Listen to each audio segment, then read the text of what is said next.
Selamat siang, perkenalkan nama saya Niputu Chandra Wulandari, NPM 3061856140. Di sini saya akan membahas metamorfosis serangga.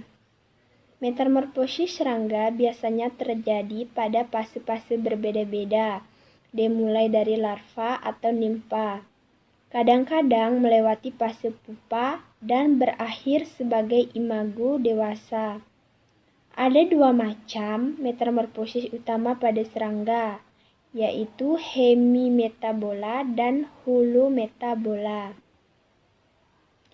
Fase spesies yang belum dewasa pada metamorfosis biasanya disebut larva atau nimpa.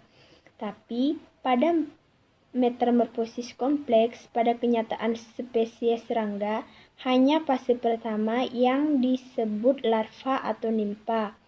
Pada hemimetabolisme, perkembangan nimpa berlangsung pada fase pertumbuhan berulang dan ekdisis atau pergantian kulit. Fase ini disebut instar. Hemimetabola juga dikenal dengan metamorfosis tidak sempurna. Pada holometabola, larva sangat berbeda dengan dewasanya. Serangga yang melakukan holometabola melalui fase larva, kemudian memasuki fase tidak aktif, yang disebut pupa atau krisalis, dan akhirnya menjadi dewasa atau imago. Holometabola juga dikenal dengan metamorfosis sempurna, sementara di dalam pupa, serangga akan mengeluarkan cairan pencernaan untuk menghancurkan tubuh larva, menyisakan sebagian sel saja. Sebagian sel itu kemudian akan tumbuh menjadi dewasa menggunakan nutrisi dari hancurnya tubuh larva. Proses kematian sel disebut histolisis dan pertumbuhan sel lagi disebut histogenesis.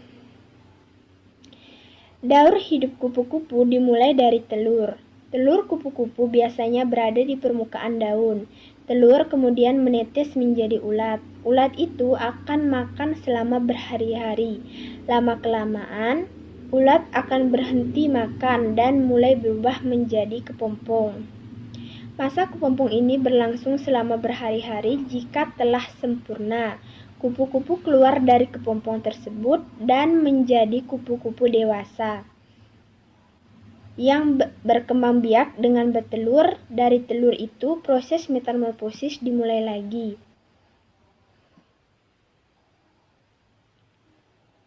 Lama serangga menghabiskan waktunya pada fase dewasa. Pada fase remaja tergantung pada spesies serangga itu. Misalnya mayfly yang hanya hidup pada fase dewasanya hanya 1 hari, dan cicada yang fase remajanya hidup di bawah tanah selama 13 hingga 17 tahun. Kedua spesies ini melakukan metamorfosis tidak sempurna. Mungkin itu saja presentasi dari saya. Cukup sekian dan terima kasih.